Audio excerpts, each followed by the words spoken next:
Bonjour à tous, merci de nous rejoindre pour votre émission hebdomadaire Midi Mag. Si vous passez à table, je vous souhaite un bon appétit. Ou si vous êtes en plein travail, eh bien bon courage, c'est bientôt le week-end, mais pas encore, tout de même un peu de patience pour vous détendre. Vous avez choisi le bon programme. Midi Mag sera consacré aujourd'hui au taxi polynésien, un métier que l'on connaît très peu, sûrement avec beaucoup d'idées reçues. Nous allons tenter de vérifier tout cela. Comment sont-ils organisés? Que peut-on dire sur la profession? Quels sont les enjeux économiques pour le secteur?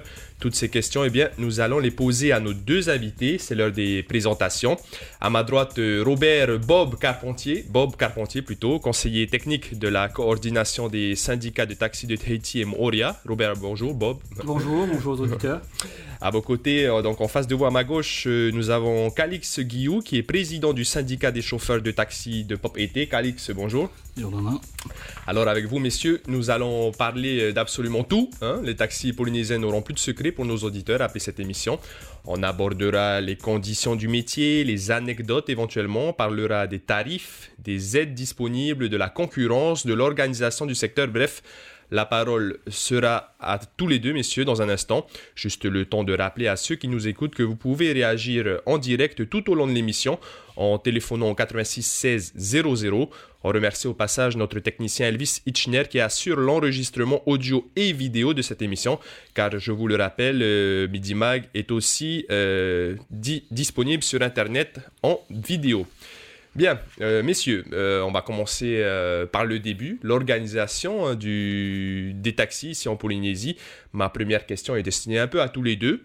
Peut-être à Bob qui pourrait me dire déjà comment se porte la profession en Polynésie actuellement de chauffeur de taxi. Actuellement, la profession se porte pas très bien, on va dire, du fait qu'il y a eu une récession avec la crise économique mondiale, donc moins de touristes, moins de clients. Et puis de la concurrence déloyale, des gens qui viennent un peu faire du n'importe quoi, des taxis pirates, et bon, surtout le fait que moins de touristes, dit moins de clients. Parce que la majorité de votre clientèle, c'est plutôt des touristes, Calix, vous qui êtes à Papeete. La plupart de vos clients sont des touristes, des Maori, des Popas. Alors, tout d'abord, j'aimerais envoyer un message de condoléances à David Marais et toute sa famille, sa femme et ses enfants, de la part de tous les chauffeurs de taxi. Et on a à toute la population qui nous écoute sur Radio Polynésie Première. Merci de nous avoir accueillis. Non, la clientèle que l'on a, nous, au niveau du boulevard Pomorea, station de taxi du Weima et du Manarok, nouvellement appelé BBL, c'est plutôt la clientèle touristique. Même local, il y a du local, mais plutôt de la clientèle touristique que l'on a. Ouais. Justement, comment vous êtes organisé? Alors, vous pouvez parler de Papeete. Vous venez d'évoquer deux stations alors à Papeete, du côté du front de mer. Je dis, au niveau du front de mer, là, du boulevard Pomorea, on a deux stations. Qui sont situées exactement où? Un au niveau du rétro et un au niveau du BBL. Mais sinon, il y a 3 stationnements dans la ville de Papeete. Il y a celle du marché, à part celle du port autonome. Bon, ça c'est au niveau du port autonome. Du quai des ferries. Donc l'organisation, elle est comment? Par exemple, à Moorea, vous qui êtes coordinateur, à Moorea, comment ça s'est organisé? Il y a des points de stationnement également? Comme partout, ouais, je pense qu'il y a des stations de taxi, mais Moorea c'est un peu différent. Et bon, on n'est pas très. Notre président de la coordination qui est de Moorea, qui est le président du syndicat de Moorea, devait être présent. Il s'excuse, il n'a pas pu venir. Il aurait pu mieux vous répondre, mais bon, il y a le port, surtout au quai des ferries, c'est une station primordiale pour eux. Ils ont pareil une tête de file, comme dans toutes les stations, il y a tête de file, etc. C'est-à-dire que chaque voiture, la première arrivée, prend les clients, et ainsi de suite, les voitures. Voilà, c'est un peu le fonctionnement éthique, un peu entre chauffeurs de taxi, le fait d'être dans la file, et finalement, le premier taxi qui est devant, c'est celui qui doit être utilisé par un éventuel client. C'est un peu ça, c'est quoi? C'est un code déontologique? On peut dire que c'est un respect entre chauffeurs, mais c'est surtout une réglementation, c'est la réglementation. Il y a une réglementation en Polynésie qui dit que c'est tête de file. Tête de file, ça veut dire le premier qui est devant prend le client qui arrive. Il peut y avoir, pour diverses raisons, ça peut changer. C'est-à-dire, par exemple, le client arrive, ils sont 6 personnes et la voiture, elle peut contenir que 4 personnes, par exemple. Il y a un van derrière. À ce moment-là, il y a un arrangement. Le van derrière prend le relais. Ou parce que le client est quand même roi. Donc, s'il ne veut pas prendre une voiture parce que ça ne lui plaît pas, simplement, il y a des gens qui veulent une Mercedes ou il y a des gens qui veulent une voiture de luxe ou plus grande. Il peut aussi, bon là c'est après à voir entre chauffeurs parce que quelque part aussi celui qui est en tête de file perd sa place, mais bon généralement ça se passe bien entre chauffeurs, il y a un arrangement mutuel. Calix, ça n'a pas été. Il y a combien de chauffeurs de taxi qui travaillent et qui sont enregistrés chez vous? Je ne peux pas te dire exactement combien de chauffeurs il y a au niveau de propriété, mais si, sur l'île de Tahiti, il y a 144 licences, licenciés, et 12 suspensions de licence, 5 décès. Bon, il faut compter à peu près 120 chauffeurs taxis qu'il y a en tout, sur l'île de Tahiti, mais je ne peux pas dire combien il y a exactement de chauffeurs dans la ville de propriété. En activité en tout cas. Je ne pourrais pas te le dire. Mais vous avez parlé de suspension de licence. Quelles sont les raisons pour lesquelles on pourrait se voir suspendre notre licence? Les 12 cas évoqués par exemple, c'est pourquoi? Une suspension de licence, ça dépend. Si le chauffeur taxi est en longue maladie, ou s'il a eu un accident, ou s'il a des problèmes financiers pour réparer son véhicule, voilà, il peut demander au niveau de la direction des transports terrestres de suspendre sa licence. En fait, il n'arrive plus à assurer son activité. Voilà, il se peut qu'il ne puisse plus assurer financièrement. Voilà. Bon, vous... Il peut y avoir aussi des cas, excusez-moi, il peut y avoir aussi des cas de suspension de licence qui sont dus à des infractions commises. C'est-à-dire que c'est une suspension faite par le service des transports terrestres. C'est aussi possible, voilà, une excès de vitesse ou des choses comme ça? Non, c'est pas du code de la route. Il y a un code de... Enfin, c'est pas un code de déontologie, c'est on va dire une réglementation avec des infractions. Et il y a plusieurs infractions, il y a plusieurs types d'infractions. Niveau 1, niveau 2, niveau 3. Et suivant les infractions, on peut se voir... sanctionné d'une suspension de 1, 6 mois, 3 mois, ou définitive. Un exemple de sanction de niveau 3, par exemple? Alors, je vais regarder vite fait dans mes notes, parce que de mémoire, bon, il y a le fait de, par exemple, ce que je sais déjà en niveau 3, c'est que tu peux te faire sanctionner si, par exemple, tu parles mal à un client, ou à quelqu'un des forces publiques, un jury, ou il y a l'alcool au volant, comme par hasard, je ne sais pas. Mais c'est pas grave, mais au moins vous avez donné des exemples. L'alcool au volant, par exemple, c'est interdit. C'est catégorie 3, c'est une infraction de catégorie 3. On perd directement sa licence. Fumer, c'est catégorie 2.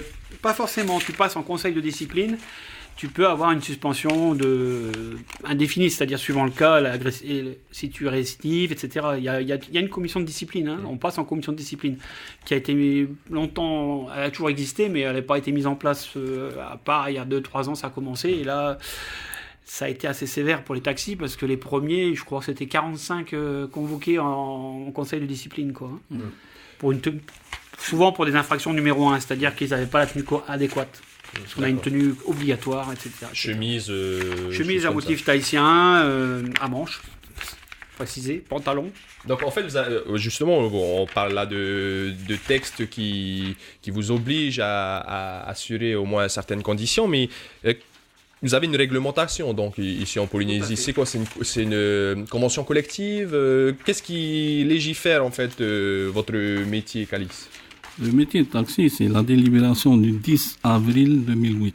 C'est une délibération qui a été votée à l'Assemblée territoriale en 2008. Et elle a été votée à l'unanimité des représentants de l'Assemblée. Ça veut bien dire c'est du costaud. Donc, comme mon collègue Bob vient de le dire, on a un cadre réglementaire, et au sein de ce cadre réglementaire, tu as plusieurs articles. Tu as l'article de la mise en place du comité consultatif, comité disciplinaire qui régit la réglementation. Les chauffeurs de taxi, s'il est surpris en consommation de produits illicites ou d'alcool, il passe directement en 3e degré de sanction. D'accord. Juste une petite question sur un petit historique sur la coordination, Bob. le métier de taxi est vieux ici en Polynésie, hein, donc comment est-ce que ça a évolué depuis ces dernières années, on va dire ces 10 dernières années? Sur ces 10 dernières années, il y a eu vraiment un changement radical parce que jusqu'à encore 3-4 ans, c'était un peu, pas anarchique on va dire, mais c'était assez simple le fonctionnement, il n'y avait pas toutes de contraintes, c'est pour ça que notre amicaliste nous dit bien que c'est depuis 2008 que ça a vraiment changé. C'était un peu pas du laisser-aller, mais c'est-à-dire qu'il y avait, c'était plus simple, il n'y avait pas autant de contraintes. Et il y avait 5 syndicats surtout sur l'île de Tahiti. Donc ils se partageaient un peu, on va dire, les monopoles. Et c'était souvent la guerre entre eux parce qu'ils ne s'accordaient pas. Donc les tarifs n'étaient jamais vraiment... Ils ne se ressemblaient pas vraiment. Et donc il y avait toujours des problèmes, des contraintes. Et c'est peut-être pour ça que les anciens, qui sont M. Jackie Bambridge qui est décédé maintenant, qui faisait partie des plus anciens, du président de taxi, ont décidé de créer une coordination des syndicats de taxi, avec un président qui les représenterait tous, et bien sûr les membres du bureau. Moorea en faisait partie, et ça s'est monté vraiment il y a quelques années. Ça a fonctionné pendant quelques temps, et il y avait quand même ils n'arrivaient pas à trouver le démarrage, ça ne démarrait pas. Et c'est pour ça qu'un jour, ils ont fait appel à moi, ils m'ont demandé de venir un jour les voir et de leur dire, voilà, est-ce que tu veux pas être notre conseiller technique et faire comme ça. J'ai dit, ok, écoutez, c'est pas un problème, mais pour ça, il faut que vous vous mettiez d'accord et qu'on avance d'un seul ton. Et ça commençait à avancer. On a eu aussi, il y a l'avant-président, M. Manarigassien, qui était président du syndicat de taxi de Tahiti de l'aéroport, qui a aussi boosté un peu les choses, qui a vraiment démarré, je dirais, l'action de la coordination, qui a avancé. Et ensuite, M. Leslie Grand-Pitman, qui est le président du syndicat de Moorea, qui est maintenant le président de la coordination, qui a repris les choses en main avec M. Guillaume Caliste, qui a pris la succession. Et on avance vraiment dans une... Il y a plus que il n'y a plus que 2 syndicats sur Tahiti. Les 5 syndicats ont fusionné, plus ou moins les syndicats ont fusionné. Il y en a qui se sont mis en sommeil. Et on arrive à parler plus d'une seule voix pour avancer. Calix, Bob parlait de contraintes en fait par rapport à aujourd'hui et avant on avait moins de contraintes. Quelles sont les contraintes aujourd'hui pour quelqu'un qui veut se lancer dans le métier de chauffeur de taxi? Je ne dirais pas vraiment contraintes. Avant, on était plutôt dans l'ancienne délibération, elle date du 25 octobre 90. Hein, c'est l'ancienne délibération. Il n'était pas du tout adapté, en fait. C'est pas qu'il n'était pas adapté. C'est comme Bob il disait, il y avait plusieurs présidents de syndicats et pour dire la vérité, ils ne s'entendaient pas réellement entre eux. Hein, ils se tiraient entre eux, ils se tiraient dans le pied. Hein. Ils s'entendaient pas réellement. Donc ça, au niveau de la direction des transports terrestres, ça les a alourdi la tâche, on va dire. Hein. C'était pas évident, même au niveau des ministres successifs, hein. C'était pas évident. Et depuis 3 ans, comme Bob le disait, et depuis le 10 avril 2008, le nouvel arrêté qui a été sorti, il y a eu beaucoup plus de souplesse, hein, et d'entente, on va dire, parce qu'il y a il y a eu des syndicats qui se sont mis en sommeil, un syndicat s'est mis en sommeil et des syndicats se sont fusionnés. Donc, sur l'île de Tahiti, on se retrouve à 2 présidents de syndicats, 2 syndicats, et Moorea, ça nous facilite un peu plus, beaucoup plus de travail, et il y a plus d'affinité au niveau aussi de la direction, au niveau des négociations, hein, dans les comités ad hoc. Hein. Et d'ailleurs, j'aimerais préciser que au niveau de l'ancien directeur des transports terrestres, hein, et de nos réunions ad hoc, les choses se passaient bien. Hein. Bon, par la suite, M. Ronaldo a démissionné. On espère qu'on aller vers cette continuité-là vis-à-vis de la nouvelle directrice ou du nouveau directeur. Voilà.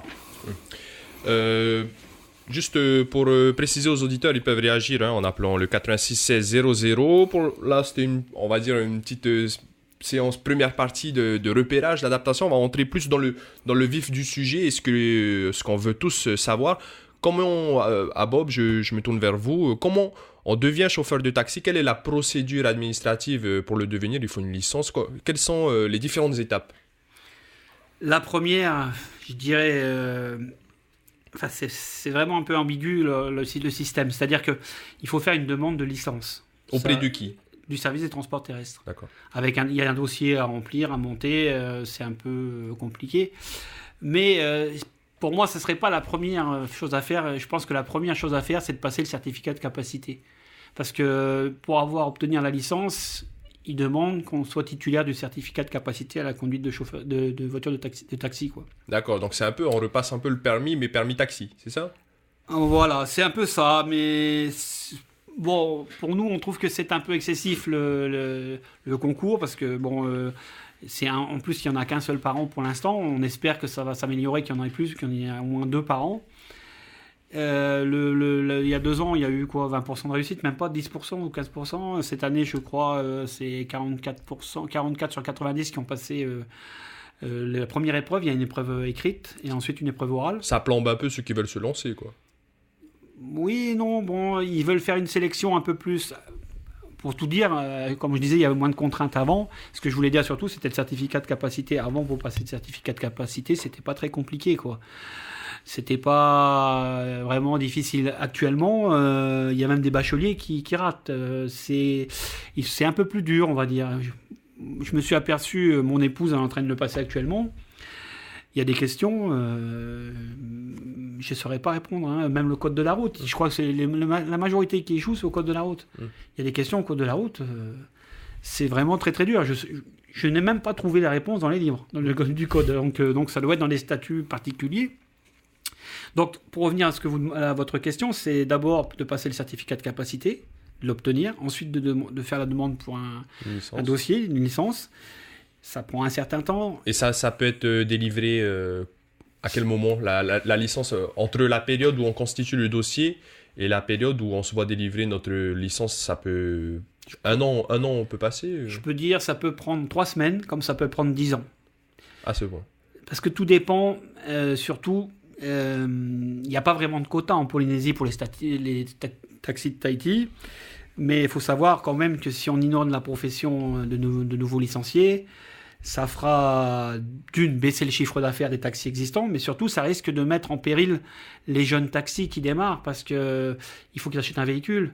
Il faut payer l'assurance. L'assurance d'un taxi n'est pas l'assurance d'une voiture particulière comme la vôtre, par exemple. D'accord, donc même une assurance tout risque, assurance taxi est plus chère alors? Ah oui, parce que vous avez beaucoup de contraintes supplémentaires pour les bagages, il doit y avoir une certaine somme d'assurance pour les dégâts occasionnés en cas d'accident au client. C'est multiplié par 2 Non, quand même. Ça dépend des assurances. Il y a des assurances qui multiplient. Il faut bien choisir son assurance surtout. Il y a des assurances qui multiplient par 2, voire par 3. Il y en a, c'est 50% en plus. Donc, il faut qu'ils payent cette assurance. Il faut qu'ils achètent leur voiture. Donc, ils payent leur crédit tous les mois, leur carburant, leur entretien. Parce que la voiture, il faut l'acheter. On ne peut pas prendre notre véhicule à nous, par exemple? Si, vous pouvez. Si la voiture est conforme, parce qu'il y a un cas certificat, il y a un contrôle technique tous les 6 mois à passer. Si votre voiture est en conformité, vous pouvez très bien prendre votre voiture. Attention quand même qu'elle doit avoir moins de 10 ans. Moins de 5 ans. Moins de 5 ans et jusqu'à 10 ans, c'est autorisé. Voilà, moins de 5 ans là, au premier emploi, je pense. Et après, jusqu'à 10 ans autorisé. Après, on peut encore monter jusqu'à 12 ans, il me semble, et faire avec un arrêté spécial tous les ans. Mais bon, un taxi qui a 12 ans, c'est rare, hein, qui tient encore le coup. C'est justement le fait... Jusqu'à 10 ans. Jusqu'à 10 ans, oui. Et après, on est obligé de changer de véhicule. Non, tu es dans l'obligation de refaire une vidange, une révision générale du véhicule, soit chez le concessionnaire, soit chez un mécano agréé, qui sont patentés et tout. Et voilà, après, ça passe devant on appelle ça un expert, et tous les 2 ans, et tous les ans, tu devras le faire, à partir de 10 ans, tous les ans, tu devras faire une révision et tout. Exploiter ta voiture. Jusqu'à 15 ans. Calix, on reste avec vous. Quelles sont les aides dont les chauffeurs de taxi bénéficient? On a la défiscalisation, vous pouvez nous en parler pour un nouveau véhicule. Ça aussi, on peut le demander. Quels sont les soutiens dont vous bénéficiez? Le seul soutien qu'on bénéficie actuellement, c'est la défiscale de 23%, mais ça dépend des cabinets. Tout dépend de où on va faire la défiscalisation, du moment où on fait la défiscalisation. Il faut savoir que quand on fait une défiscalisation en fin d'année, il y a des crédits qu'il faut épuiser, donc ils sont plus attractifs, on va dire, ils peuvent monter un peu plus. Actuellement, ça n'a pas été le cas cette année, parce que j'ai testé. Et bon, ça peut varier entre 21 et 23% suivant les cabinets où on se rend, quoi. Vous avez des aides, des bons d'essence peut-être, des choses comme ça, des aides pour l'entretien des véhicules Non. On n'a aucune aide, On n'a pas des taxes sur le carburant comme certains professionnels. Hein. Comme les boulangers, les pêcheurs. Oui. On n'a pas de taxes sur le carburant, on n'a pas de taxes sur les pièces, sur les véhicules, l'exonération sur le véhicule. Mais on a fait toute une demande. Je pense que Bob voulait mieux en parler. Ouais, justement, Bob, vous avez plusieurs fois essayé d'interpeller les pouvoirs publics pour améliorer votre situation. Vous avez un certain nombre de revendications. Toujours, vous êtes dans l'attente de discussions, d'échanges, mais c'est des mesures nécessaires à prendre pour la survie de la profession. Est-ce que vous pouvez nous détailler tout ça ? Tout à fait. Avant tout, je voudrais juste revenir sur la défiscalisation. Et c'est vrai qu'on a la défiscalisation de l'État, qui est de 20 à 21%, de 20 à 23%, on va dire, mais seulement pour les véhicules jusqu'à 5 places. Mmh. Avant, on pouvait avoir un véhicule de 9 places, donc un minivan. Maintenant, c'est terminé. On essaie de savoir pourquoi. Apparemment, il y aurait eu dans les dom-toms des abus, et c'est pour ça que Bercy aurait coupé. On essaie de réactiver justement pour avoir 9 places, c'est une de nos revendications. Alors les aides qu'on a, c'est vrai qu'on n'a pas d'aide, on n'a pas de taxes sur le carburant, on n'a aucune aide, juste la taxe de mise en circulation quand on achète un véhicule neuf, au lieu d'être à 7%, elle est de 4%, c'est tout. Auparavant, les anciens, je dirais, autant des anciens, on avait cette fameuse taxe, quand vous achetiez un véhicule à l'extérieur, vous savez, si par exemple vous aviez une taxe presque 100% si vous faisiez venir un véhicule. On avait des taxes-là. Maintenant, elle s'est généralisée à tout le monde. Mmh. C'est-à-dire qu'on a enlevé cette taxe pour les véhicules qui viennent d'Europe, fabriqués en Europe. Donc on en bénéficie toujours si on fait venir un véhicule d'Amérique ou du Japon, mais les 3/4 maintenant, ça vient d'Europe. Donc on n'a plus vraiment d'avantage, je veux dire, sur les véhicules. Et donc nos revendications, suivant plusieurs gouvernements se sont succédés, donc plusieurs ministres, plusieurs interlocuteurs. On a dû travailler à chaque fois et recommencer. On a plusieurs revendications, parce que c'est vrai que monter les tarifs, ce n'est pas une solution. Nous, on préférait avoir plus de clients donc des tarifs moins élevés et plus de clients.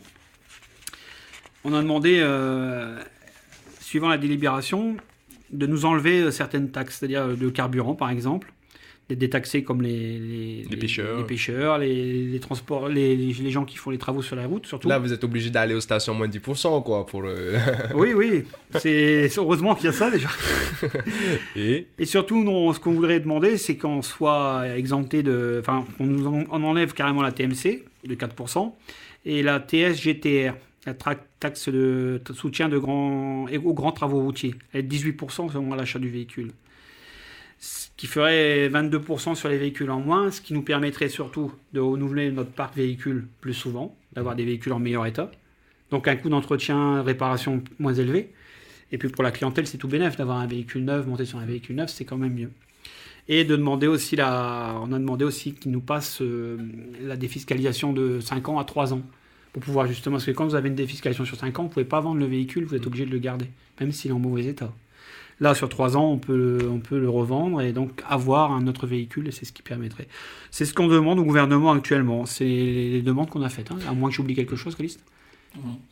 Justement, Calixte, Bob vient d'évoquer vos revendications, entre guillemets, mais vous, en tant que chauffeur de taxi, au quotidien, quelles sont les charges que vous devez assumer pour pouvoir exercer? Les charges qu'on assume actuellement, c'est au niveau du carburant, c'est beaucoup de consommation de carburant, on va dire... surtout quand on n'a pas là des taxes de carburant, au niveau des pièces détachées, au niveau des pneus, au niveau de tout ce qui est filtre à huile, filtre à gasoil. Entretien du véhicule, déjà, c'est 100% à votre charge. Voilà, l'entretien du véhicule, c'est à 100%. Hein. C'est nous-mêmes qui l'assumons. Hein. Et comme un particulier, quoi. Le seul avantage que l'on a du territoire, c'est les 23%. Ça dépend du cabinet des fiscs, au niveau de la défisque. Et la TMC, comme Bob vient de le dire.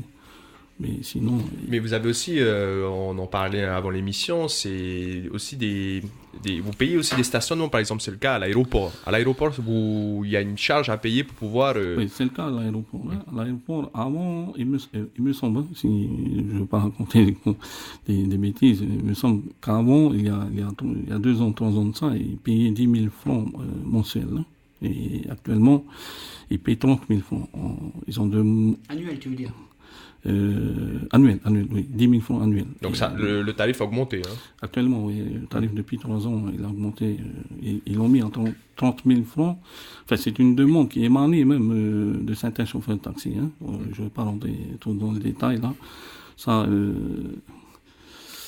les concerne, surtout au niveau de l'aéroport. Hein. Calix, on reste juste avec vous. Le revenu mensuel d'un chauffeur de taxi, il varie en fonction de ses courses ou bien vous avez un salaire fixe ça se situe entre combien le revenu moyen d'un chauffeur de taxi? On va dire le revenu moyen d'un chauffeur de taxi, actuellement, comme Bob disait, on est en récession économique partout dans le monde. Vous n'avez pas des salaires de cadre, en tout cas? Non. On va dire, on gagne le même salaire qu'un smicard, quoi. Voilà. Si ce n'est un peu plus. Si ce n'est un peu plus, oui. Voilà. Mais est-ce que ça dépend du nombre de courses que vous avez faites? Parce que c'est ça, ça dépend des bénéfices que vous faites aussi. Ah oui, c'est sûr, ça dépend du nombre de courses que tu fais dans la journée. Hein. Comme je disais, au niveau du boulevard Pomorier, la plupart de la clientèle, c'est plutôt touristique. Hein. Bon, on a de la clientèle locale. Oui. D'accord. Mais...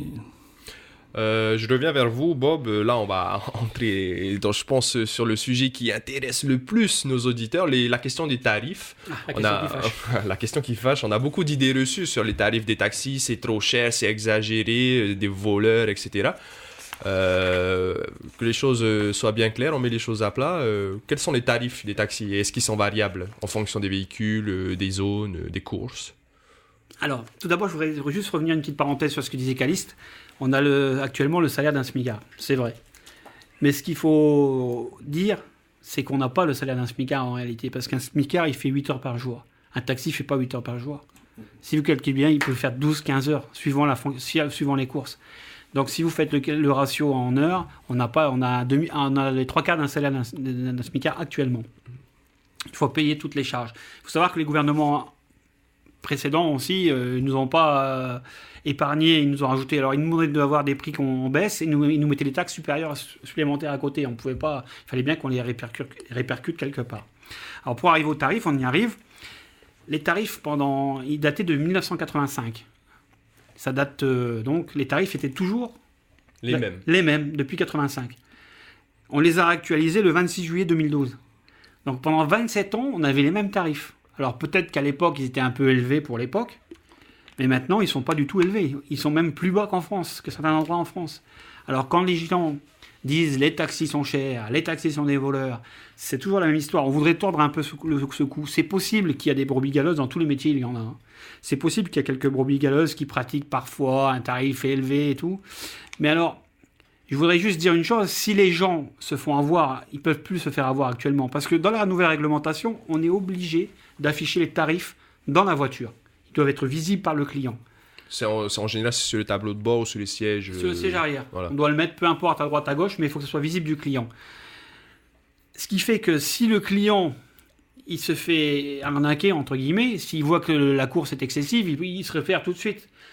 Actuellement, depuis le 26 juillet 2012, le prix par kilomètre de jour est de 130 francs CP le kilomètre. La prise en charge est de 1000 francs. C'est-à-dire que dès que vous mettez vos fesses assis dans la voiture, c'est 1000 francs, la prise en charge commence. Et ensuite, c'est 130 francs par kilomètre. De nuit, la prise en charge est toujours de 1000 francs. mais le prix du kilomètre est de 230 francs. C'est-à-dire de nuit, de 6h du matin, de 20h à 6h du matin. D'accord. C'est les tarifs de nuit. En 85, les tarifs étaient de la prise en charge était de 800 francs le jour et de 1200 francs la nuit. En 2006, ils sont moins chers la nuit, la prise en charge a baissé de 200 francs et a augmenté de 200 francs la journée. Et le kilomètre était de 240 francs la nuit, actuellement de 230 francs. Donc le prix a baissé de 10 francs et on a augmenté de 10 francs le prix du kilomètre par jour. Donc, en fait, si on fait un calcul rapide, 10 km de jour, ça nous coûterait 2300. 130 francs le kilomètre, plus la prise en charge, 1000 francs, 2300. Mais est-ce que ce tarif est variable en fonction, par exemple, on voit une belle BMW X5... que vous ayez une Mercedes, une Rolls-Royce ou une 2 chevaux, c'est un tarif taxi, c'est le même prix. D'accord. De 1, si c'est 5 personnes dans la voiture, c'est 5 personnes. S'il y a 9 places dans la voiture, de 1 à 9 places, c'est 9. Ensuite, on est en train de négocier pour changer ces tarifs parce que dans tous les pays au monde, au-dessus de 4 personnes, ils demandent un supplément. Nous, on voudrait bien aussi l'obtenir. Pourquoi les autres pays l'ont et pas nous, quoi. En Nouvelle-Calédonie, par exemple, au-dessus de 4 personnes ou 5 personnes, c'est 400 francs supplémentaires. Pas par personne, en forfait. Alors qu'ici, non. Non. Ici, on a encore des tarifs. C'est pour ça que je vous dis, quand on nous dit les tarifs des taxis sont les plus chers, c'est faux, totalement faux. Je peux vous donner un exemple, si vous voulez. Je vous ai fait un petit croquis. J'ai pris des taxis en métropole. J'ai pris le premier qui venait, le département de l'Ain, puisque c'est dans l'ordre chronologique, pour une course de 15 km. 2 jours. Le prix du... Alors, la prise en charge n'est pas chère. Elle est de 250 francs CP. Au lieu de 1000 francs ici. Par contre, le prix du kilomètre est de 208 francs CP. 2 jours. Ce qui fait que pour 15 km, ça vous fait 3370 francs CP la course. En Polynésie, 130 francs du kilomètre par 15, ça fait 1950. Et la prise en charge, 1000 francs. 2950. Ce qui fait qu'on est moins cher de près de 400 francs, de plus de 400 francs en Polynésie qu'en métropole. De nuit, c'est pareil. C'est 400 francs de différence de nuit. Parce qu'eux, ils passent à 308 francs le kilomètre la nuit. La prise en charge ne bouge pas. Et après, si on est plusieurs passagers, on divise et ça fait une note allégée. Beaucoup de gens font ça. Ils partent, tiens, on va aller manger au roulotte. Bon, on est 4, on partage le prix du taxi. Et puis, il faut dire aussi qu'il y a certains taxis qui sont très arrangeants. Quand on fait l'aller-retour, ils vous font un tarif, ils vous font un prix. Le taxi dit, bon, bah, écoute, je te fais l'aller-retour, je te compte tout tarif de jour, ou un truc comme ça. Il faut une réduction. Donc, il n'y a pas vraiment... Il peut y avoir des abus. Comme je disais tout à l'heure, dans tout domaine, il y a des brebis galeuses. On ne peut rien y faire. Alors, si vous voulez un autre exemple pour les prix, c'est New York, par exemple. J'ai pris New York. Alors, c'est vrai que 3 $ de prise en charge, c'est pas cher, et 1 $ par kilomètre à New York. Mais ce qu'il faut savoir, c'est qu'on rajoute 30 francs CP par minute. C'est-à-dire que vous passez le temps dans le taxi, même si vous faites 2 km, vous avez 30 francs CP qui se rajoutent par minute, en cas d'embouteillage. Vous avez un tarif forfaitaire de 2 $ qui est compté, on ne sait pas pourquoi. Et ensuite, vous devez rajouter 15% pour le pourboire qui est obligatoire. Ouais, parce que ça, c'est des petits mécanismes en fait qu'ils ont essayé de mettre en place pour gratter encore, gagner encore un peu plus. Alors, une course de 15 km à New York, elle vous revient à 1440 plus 300, 1740 plus 15% de pourboire, etc. et 2 $ qui se grèvent, ça fait 2200. C'est vrai que nous, on est à 2950. Il y a 800 francs de différence. Mais il faut savoir une chose aussi, New York n'est pas pété. Et c'est un marché... Et puis, ce n'est pas les mêmes tarifs. Voilà. Il faut savoir qu'ici, la vie est chère. On a une indexation qui est quand même élevée. Et on ne répercute même pas l'indexation qu'on a sur un véhicule. Un taxi en France, qui va acheter un taxi, par exemple, on prend un Renault Trafic, 9 places, il va le payer 1,8 million. Et avec les aides qu'ils obtiennent, ça va descendre à 1,5 million. Et si on le paye... Avec les aides, 4 millions, 3 millions 9, 4 millions, quoi. Donc, et on ne répercute pas ce coût de la vie sur les tarifs. Je crois qu'on a un auditeur en ligne, un monsieur de Punaoya qui souhaite poser une question. Monsieur, bonjour, on vous écoute. Bonjour, Yorana. Le monsieur qui parle là, il ne parle pas de France, il parle de ici. Oui, mais on parle de propriété, monsieur. Il parle de propriété. Ne parle pas la compte de New York et où. On fait des comparatifs, monsieur. Parce que ici, c'est trop cher le taxi. Vous avez l'habitude de prendre le taxi, monsieur? Oui, c'est bien le taxi de Prince-Inouï à Bouddha, 2800. Comment? Calix, 2800, c'est pas normal. Là, il a été volé, le monsieur. Oui, mais ça dépend à quelle heure il a pris. Hein. C'est pour ça, les Il faut taxis. savoir- De jour, monsieur, ou de nuit? Ce sont des voleurs. Tout le monde, ce sont des voleurs. J'ai d'ailleurs vu un commentaire sur Facebook qui disait que pour la même course, le même trajet à Bora Bora, ça varie entre 500 francs et 4000 francs pour le même trajet. Là, le monsieur, il dit Prasino et Motuta 2800. Bon, on ne veut pas remettre en doute la parole du monsieur, mais... En tarif journée, Prasino et Motuta, il ferait 1500, hein, mais pas 2800. Et même en tarif de nuit, il va jusqu'à 2000. 2000 francs Pacifique, mais pas 2800. Là, oui, si le monsieur il s'est fait avoir, il a été abusé. et je rappelle simplement que si la clientèle a un doute sur le tarif qui lui a été imposé, il faut qu'il demande un reçu. Hein. C'est une obligation même à la demande de la clientèle, de la part de la clientèle, voilà, que l'on lui fournisse un reçu avec le trajet, l'heure, la date, voilà, le tarif, la signature, le numéro de licence, la plaque d'immatriculation, le nom du chauffeur, voilà, tout le nécessaire. Et d'ailleurs, j'en profite là, puisque le monsieur vient de relever le fait qu'il ait été abusé. Je rappelle à nos auditeurs qui nous écoutent là, hein, si pour certains ils ont été dans le même cas que le monsieur qui vient d'appeler, je leur dirais de rappeler au numéro 54 96 54, la direction des transports terrestres. Ils ont pour mail dtt@transport.gov.pr. Là, c'est pour des réclamations, pour des informations ou pour des plaintes. Hein. D'accord. Juste, Calix, on reste avec vous. Le quotidien d'un chauffeur de taxi, parce que on dit certes que éventuellement c'est des voleurs, sur la course ils prennent plus qu'il ne faut, mais on oublie souvent que votre métier il est difficile. Bob évoquait tout à l'heure des fois 14 heures de travail par jour, mais finalement avec un ratio moins élevé que les SMICards. Quel est votre quotidien à vous, Calix?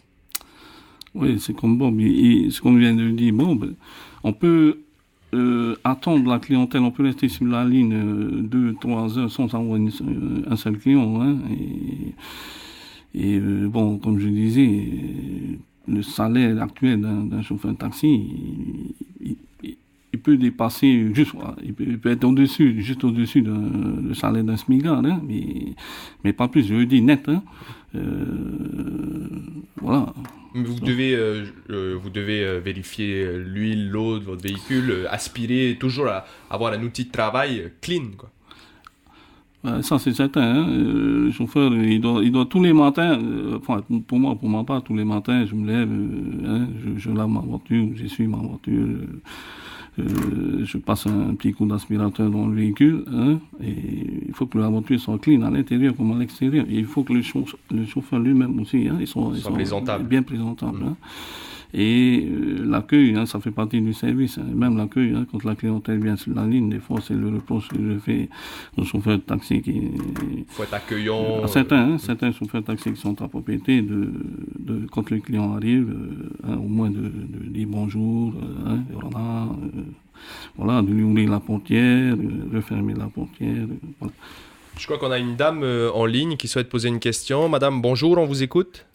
Oui, bonjour, je suis de Bora Bora, je vais entendre un commentaire sur Bora Bora, les taxis sont chers et je suis très contente de cette émission. Je viens de prendre le taxi pour aller au CESC actuellement. Les tarifs sont différents, mais je pense qu'il faudrait absolument que tous les taxis, les fédérations, si ça existe, se mettent ensemble et puissent justement demander une instruction auprès du gouvernement à ce que vous puissiez bénéficier aussi. Justement, on aide bien plusieurs secteurs primaires et vous méritez. Je voudrais remercier tout le travail que vous faites en tant que taxi, toujours disponible pour la population, malgré les différents tarifs. Je pense que c'est un secteur qu'on devra vraiment trouver une solution pour aider ces petits, ces petites personnes qui trouvent des solutions aussi à survivre et à vivre à Papeete. Juste, madame, pour l'information, vous trouvez votre course taxi chère aujourd'hui ou pas?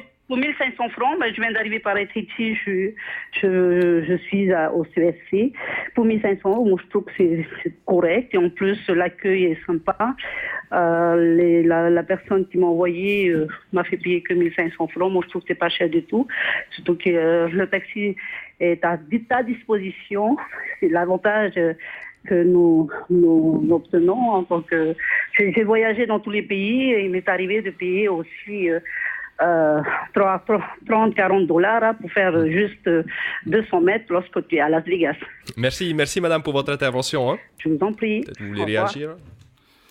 Oui, je voudrais juste réagir qu'on est à cette dame, je la remercie d'avoir appelé d'ailleurs, pour lui dire que justement on est en cours, on essaie de travailler depuis plusieurs années déjà, on essaie de scinder tous ces syndicats ensemble, on va essayer de les regrouper pour faire une seule coordination par la suite, justement pour avoir les mêmes tarifs partout, parce que pour l'instant ça concerne surtout les tarifs de Tahiti et Moorea, Boa...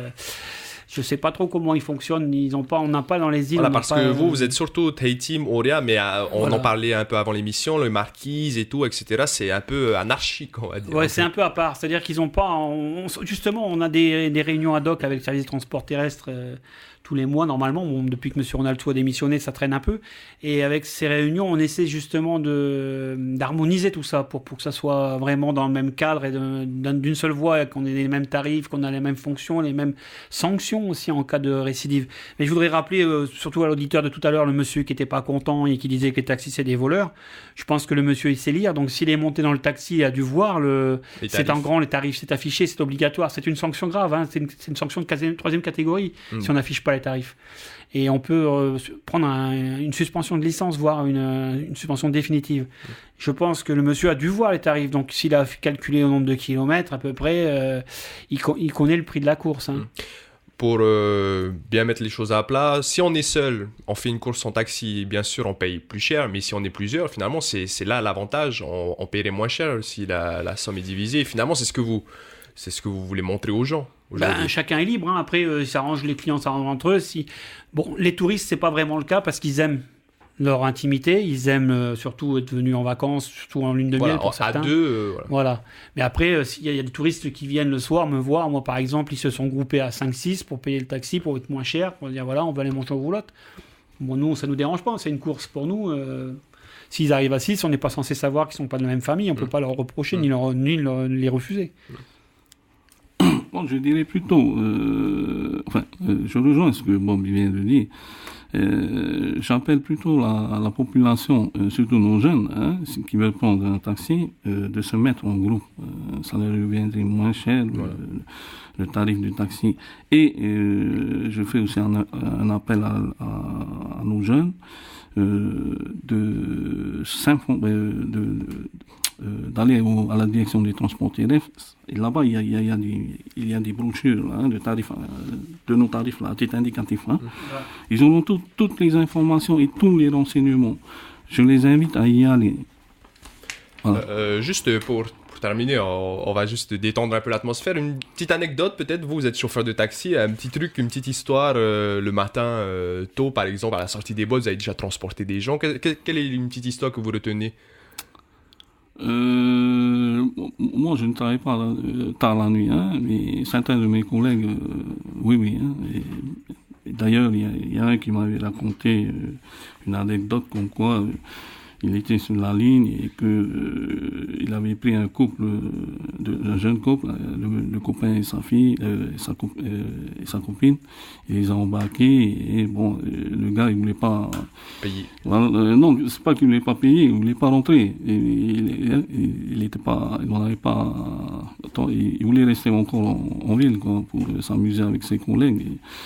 Et que par la suite, il a commencé à taper à l'intérieur de la voiture. Et voilà, quoi. Le chauffeur de taxi, il a eu peur et il a descendu le couple, hein, malheureusement pour sa copine, mais bon.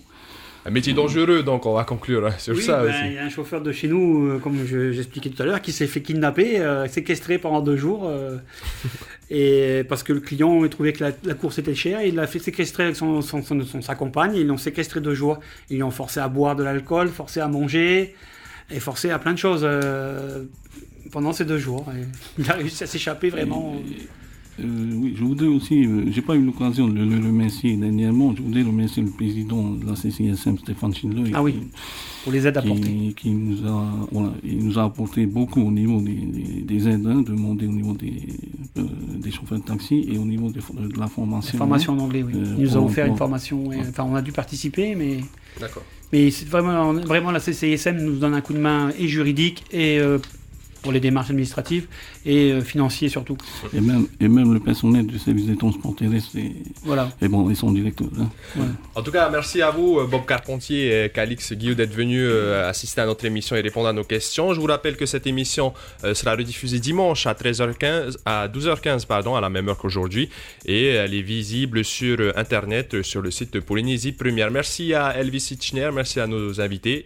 Très bon après-midi sur Polynésie Première. Merci.